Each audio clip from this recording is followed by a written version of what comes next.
You know, here's $500 that I owe you.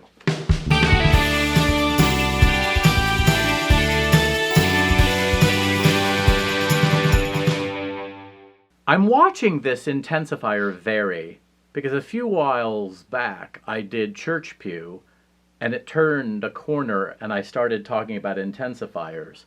And now I'm aware, very aware, that I intensify with these bogus intensifiers.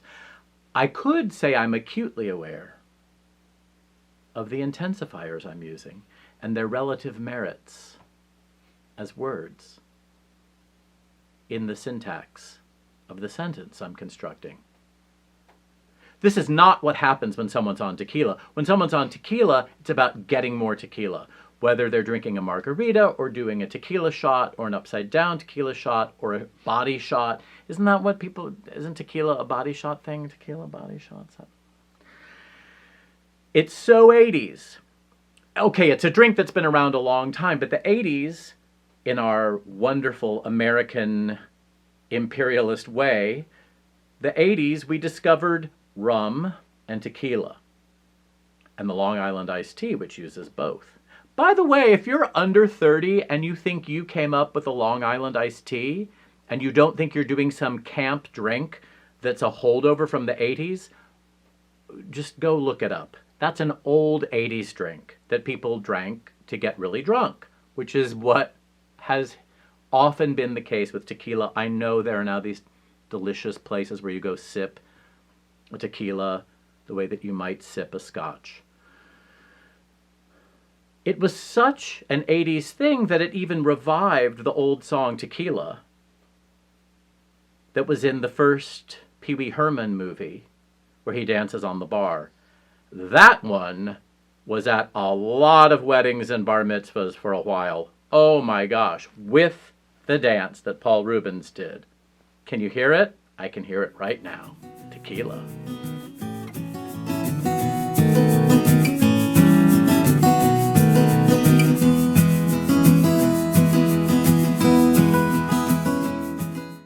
If it brings you joy, do it. Well,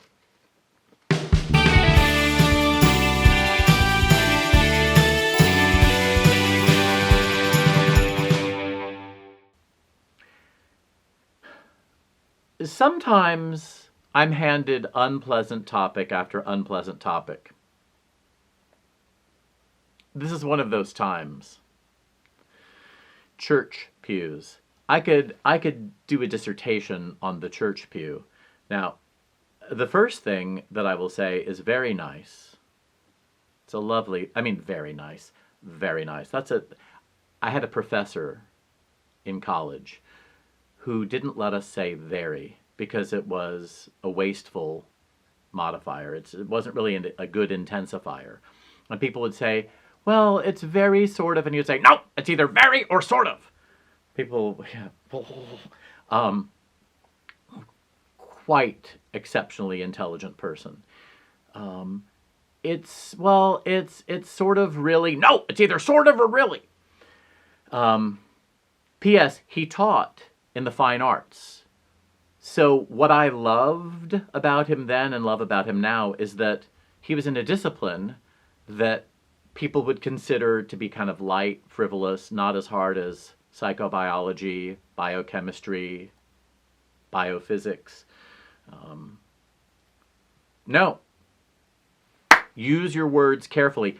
I see this on television.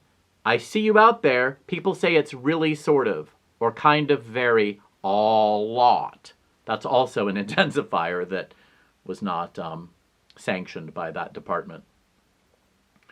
So where was I? Well, see, what happens when you are sitting in a church pew is that your mind wanders to a story that has nothing to do with what's taking place in front of you, that's taking place underneath you, which is generally going to be a hard surface, either cushion, and the cushion's going to move, or it's going to be a hard surface and you're sliding on it. And so instead you wander to think about a beloved professor who no longer walks the earth, who made an impact on your life. That's what a church pew will do for you.